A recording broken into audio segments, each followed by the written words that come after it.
ജ്യോതിശാസ്ത്രമനുസരിച്ച് 15ാമത്തെ നക്ഷത്രമായ ചോതി നക്ഷത്രത്തെക്കുറിച്ചാണ് ഇന്ന് പറയുവാൻ പോകുന്നത്. ചോതി നക്ഷത്രക്കാര് എന്ന് പറയുമ്പോൾ ഇവർ തുലാം രാശിക്കാരാണ്. തോൽവികളെ പേടിയില്ലാത്ത വളരെ ധൈര്യത്തോടുകൂടി പ്രശ്നങ്ങളെയും പ്രതിബന്ധങ്ങളെയും നേരിടുന്നവരാണ് ചോതി നക്ഷത്രക്കാര്. വളരെ ഭാഗ്യമുള്ള ഐശ്വര്യമുള്ള നക്ഷത്രമാണ്.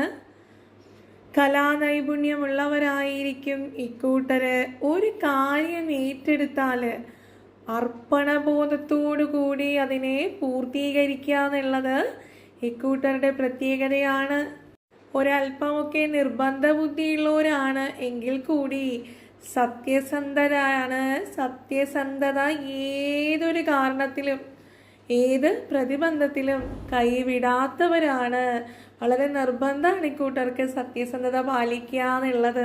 മറ്റുള്ളവരോടൊക്കെ വളരെ ദയവുള്ളവരും സഹായ മനസ്ഥിതിയൊക്കെ ഉള്ളവരാണ്. ആരുടെയും സഹായമില്ലാതെ കാര്യങ്ങൾ നടത്തുന്നതാണ് ഇക്കൂട്ടർക്ക് ഇഷ്ടം. അന്യരവരെ സഹായിക്കണത് അവർക്ക് തീരെ ഇഷ്ടമല്ല. ഇവരുടെ മനസ്സിൽ കള്ളത്തരങ്ങളൊന്നും ഉണ്ടാവില്ല. ശുദ്ധ മനസ്സായിരിക്കും. ഇവരുടെ നല്ലതും ചീത്തയും തിരിച്ചറിയുവാനായിട്ട് പ്രത്യേകമായിട്ടുള്ളൊരു ബുദ്ധി കൂട്ടർക്ക് ഉണ്ട് എന്ന് പറയാം. ഗുണദോഷങ്ങളെയൊക്കെ തിരിച്ചറിയാനുള്ള കഴിവുണ്ടായിരിക്കും. ചതിയന്മാരെ ഇവർക്ക് പക്ഷെ പെട്ടെന്ന് തിരിച്ചറിയാൻ കഴിയില്ല. കാരണം എന്താണ്? നേരത്തെ തന്നെ പറഞ്ഞല്ലോ, ശുദ്ധ മനസ്സാണ്. കള്ളത്തരങ്ങൾ ഇവർക്കില്ല. അതുകൊണ്ട് തന്നെ മറ്റുള്ളവർ കള്ളത്തരങ്ങൾ കാണിക്കും എന്നുള്ള ഒരു ബോധം ഇവർക്ക് ഉണ്ടാവില്ല. വളരെ പെട്ടെന്ന് തന്നെ ദേഷ്യപ്പെടണവരായിരിക്കും. പക്ഷേ ആ ദേഷ്യപ്പെട്ട അതേ വേഗത്തിൽ തന്നെ അവർ ശാന്തരാകാറുണ്ട്. ദേഷ്യമൊന്നും അങ്ങനെ വെച്ചുകൊണ്ട് നടക്കാറില്ല. മറ്റുള്ളവരോടൊക്കെ ഇവരുടെ പെരുമാറ്റം എന്ന് പറഞ്ഞാൽ വളരെ മാന്യമായിട്ടായിരിക്കും. മറ്റുള്ളവർ ഒരു ആകർഷണീയത്വം തോന്നാറുണ്ട് പൊതുവെ ചോതി നക്ഷത്രക്കാരോട്. പ്രലോഭനങ്ങളൊന്നും ഇവർ വീഴില്ല. എത്രയൊക്കെ പ്രലോഭനങ്ങൾ ഉണ്ടായിക്കൊള്ളട്ടെ, അതിനെയൊക്കെ മറികടക്കാനും തങ്ങളുടെ അടുത്തേക്ക് അതിനെ വരാതിരിക്കാൻ ചെറുത്ത് നിൽക്കാനുള്ളൊരു കഴിവ് ഇക്കൂട്ടർക്കുണ്ട്. വളരെ നല്ല ഗുണമാണ് അതൊക്കെ. ചോതി നക്ഷത്രത്തിലുള്ള ഒട്ടുമിക്ക ആളുകളും പാണ്ഡിത്യമുള്ളവരായിരിക്കും. പണ്ഡിതന്മാരൊക്കെ കൂടുതലായിട്ടും ചോതി നക്ഷത്രത്തിൽപ്പെട്ടവരായിരുന്നു. സൗന്ദര്യമുള്ളവരായിരിക്കും ഇക്കൂട്ടര്. സൗന്ദര്യ ആരാധകരായിരിക്കും. ഇനി പുരുഷന്മാരുടെ കാര്യം പറഞ്ഞാൽ സൗന്ദര്യമുള്ള സ്ത്രീകളോട് ഒരല്പം ആകർഷണീയത്വം കൂടി നിൽക്കും. അത്തരത്തിലുള്ള സ്ത്രീകളുടെ സാമീപ്യമൊക്കെ ഇക്കൂട്ടർക്ക് ലേശ ഇഷ്ടമായിരിക്കും എന്ന് തന്നെ പറയാം. ജ്യോതിശാസ്ത്രത്തിലുള്ളതാണ് കേട്ടോ ഇതൊക്കെ. പിന്നെ ദാമ്പത്യത്തിലാണെങ്കിൽ ചില പ്രശ്നങ്ങളൊക്കെ ഉണ്ടാകാൻ സാധ്യതയുണ്ട്. ഇത് മനസ്സിലാക്കിക്കൊണ്ട് മുന്നോട്ട് പോയാൽ തെറ്റില്ല. ചോതി നക്ഷത്രക്കാരുടെ ഒരു പ്രത്യേകതയാണ് ഇക്കൂട്ടരെ കുറ്റം പറയണത്. ഇനിയിപ്പോൾ ആരും ആയിക്കൊള്ളട്ടെ, ഇവരെ ഒരു കുറ്റം പറഞ്ഞു വെച്ചാൽ ആ വ്യക്തിനെ ഒരു ശത്രുവിനെ പോലെ ഇവർ നോക്കിക്കാണും. അത് ഇവരുടെ ഒരു പ്രത്യേകതയാണ്. മാത്രമല്ല, ആരോടെങ്കിലും ഇവർക്കൊരു വിരോധം തോന്നിയെന്ന് വയ്ക്കുക. അങ്ങനെ തോന്നിയാൽ അത് അവസാനം വരെ അങ്ങനെ തന്നെ നിൽക്കും. ഇടയിലൊരു ഒത്തുതീർപ്പൊന്നും ഉണ്ടാവുകയില്ല. മനസ്സിൽ വെച്ച് ആ വൈരാഗ്യത്തെ ഊതി വീർപ്പിക്കാറുണ്ട്. പക്ഷെ ദേഷ്യത്തിൻ്റെ കാര്യത്തിൽ പറഞ്ഞല്ലോ, ദേഷ്യം വരും പോകും. പക്ഷെ ശത്രുതയും വിരോധം ഇതൊന്നും അങ്ങനെയല്ല. രാഷ്ട്രീയത്തിൽ ശോഭിക്കാനിടയുണ്ട്. പ്രശസ്തരായിട്ട് തീരാനൊക്കെ കഴിവ് ധാരാളം പ്രശസ്തരുണ്ട്. മാത്രമല്ല, പുതിയ കാര്യങ്ങൾ പഠിക്കുവാനൊക്കെ എപ്പോഴും സന്നദ്ധരായിരിക്കും. അത്തരം കാര്യങ്ങൾക്കൊരു മടിയൊന്നും ഇവരുടെ ഭാഗത്തുനിന്ന് ഉണ്ടാവില്ല. ചോതി നക്ഷത്രക്കാരങ്ങനെ ആഡംബരപ്രിയരൊന്നുമല്ല. സാമാന്യം ഭേദമില്ലാത്തൊരു ജീവിതമാണ് ഇവർക്ക് താല്പര്യം. പക്ഷേ അങ്ങനെയാണെങ്കിൽ കൂടി പണച്ചെലവ്, പണം പോണ വഴി അറിയില്ല. 4 ദിക്കിൽ പണം അങ്ങോട്ട് ഒഴുകിപ്പോകും. അത് ഇവരുടെ ഒരു പ്രശ്നമാണ്. മാത്രമല്ല, അതുകൊണ്ട് തന്നെ എന്താണ്, പണത്തിനുള്ള ബുദ്ധിമുട്ടുകൾ ധാരാളമായിട്ട് അനുഭവിക്കാനുള്ള ഇടയുണ്ടാകാറുണ്ട്. പിന്നെ ഇവരുടെ ജീവിതത്തിലെ മറ്റ് പ്രതിസന്ധി എന്ന് പറയുന്നത് ഒരു അടിമത്തം പോലെ ആരുടെയും കീഴിൽ അങ്ങനെ ജോലി ചെയ്യണമെന്ന് അവർക്ക് ഇഷ്ടമല്ല. മാത്രമല്ല, മേലധികാരികൾ അങ്ങനെ ഒരു അല്പം ശാസനയോടെയോ താക്കീതായിട്ടൊക്കെ പറയണത് പോലും ചോദ്യക്കാർക്ക് ഇഷ്ടമല്ല. ഇത് ജീവിതത്തിൽ ചില പ്രതിസന്ധികളൊക്കെ ഉണ്ടാക്കാറുണ്ട്. എല്ലാ സമയത്തും കുടുംബത്തിലുള്ളവരൊക്കെ ചേർന്ന് നിൽക്കണം എന്നും ബന്ധുബലം ഉണ്ടാകണം എന്നും ബന്ധുക്കളുടെ ഒരു സ്നേഹം കിട്ടണം എന്നും ഇക്കൂട്ടർക്ക് വളരെ ആഗ്രഹമുള്ളതാണ്. മാത്രമല്ല ചില സമയങ്ങളിൽ ഇവരുടെ തന്നെ പ്രവർത്തികൾ കാരണം ഇവർക്ക് ചില നാശങ്ങളൊക്കെ ഉണ്ടാകാറുണ്ട്. സ്നേഹത്തോട് ചേർന്ന് നിൽക്കുന്ന ബന്ധുക്കൾ ചതിക്കാനുള്ള ഇടയുണ്ട്. ഇതൊക്കെ ചോദ്യ നക്ഷത്രക്കാരൊന്ന് സൂക്ഷിച്ച് പെരുമാറാണ് വേണ്ടത്.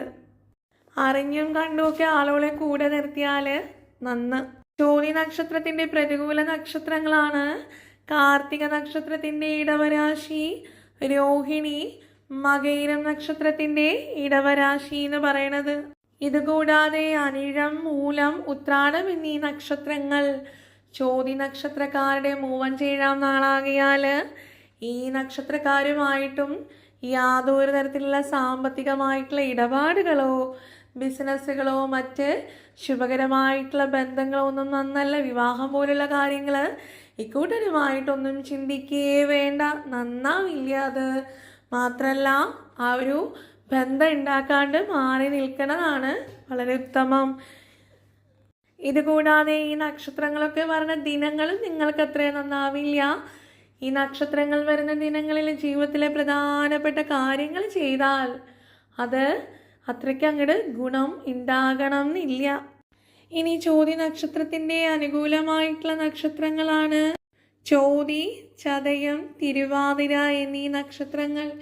ഈ നക്ഷത്രക്കാരുമായിട്ടുള്ള സാമ്പത്തിക ഇടപാടാണെങ്കിലും ബിസിനസ്സോ മറ്റു കൂട്ടുകെട്ടുകളോ ബന്ധങ്ങളോ ഒക്കെ നിങ്ങൾക്ക് ശുഭകരമായി തീരുകയുള്ളൂ. മാത്രമല്ല ഈ ദിനങ്ങളും നിങ്ങൾക്ക് വളരെ ശുഭമാണ്. ഇനി ചോതി നക്ഷത്രക്കാർക്ക് ചില ദശാപഹാരങ്ങളൊക്കെ കാണുന്നുണ്ട്. ശനി, കേതു, ആദിത്യൻ എന്നീ ദശാപഹാരങ്ങളാണ് നിങ്ങൾക്കുള്ളത്. നിങ്ങളിപ്പോൾ ജീവിതത്തിൽ നേരിടുന്ന ഏതുതരം പ്രശ്നങ്ങളാണെങ്കിലും ബുദ്ധിമുട്ടുകളാണെങ്കിലും തടസ്സങ്ങളൊക്കെ ഉണ്ടാകുമല്ലോ, അതൊക്കെ നിങ്ങൾക്ക് ഒരുപക്ഷേ ദശാപഹാര കാലമായതിനാലാകാം. അത്തരത്തിൽ നിങ്ങൾക്ക് ശനി, കേതു, ആദിത്യൻ എന്നീ ദശാപഹാരങ്ങളുണ്ട്. ആയതിന് ആ സമയത്ത് പരിഹാരങ്ങൾ ചെയ്താൽ ഈ ദശാപഹാരകാലം പ്രതികൂല സ്ഥാനത്തുനിന്ന് അനുകൂലമാക്കി മാറ്റാം. ഇതൊക്കെ അനുകൂലമായി കഴിഞ്ഞാൽ നമ്മളുടെ ജീവിതത്തിൽ പിന്നീട് തടസ്സങ്ങളോ ദോഷങ്ങളോ ഒന്നും ഉണ്ടാവില്ല. അപ്പോൾ അത്തരത്തിൽ ശനിയാണ് ചോതി നക്ഷത്രക്കാരുടെ ദശാപഹാരമെങ്കിൽ ശാസ്താവിനെയാണ് ഭജിക്കേണ്ടത്. ശനിയാഴ്ച ദിനങ്ങളിൽ കറുത്തതോ കടും നീല നിറത്തിലോ ഉള്ള വസ്ത്രങ്ങൾ ധരിച്ചുകൊണ്ട് ശാസ്താക്ഷേത്രത്തിൽ പോകണം.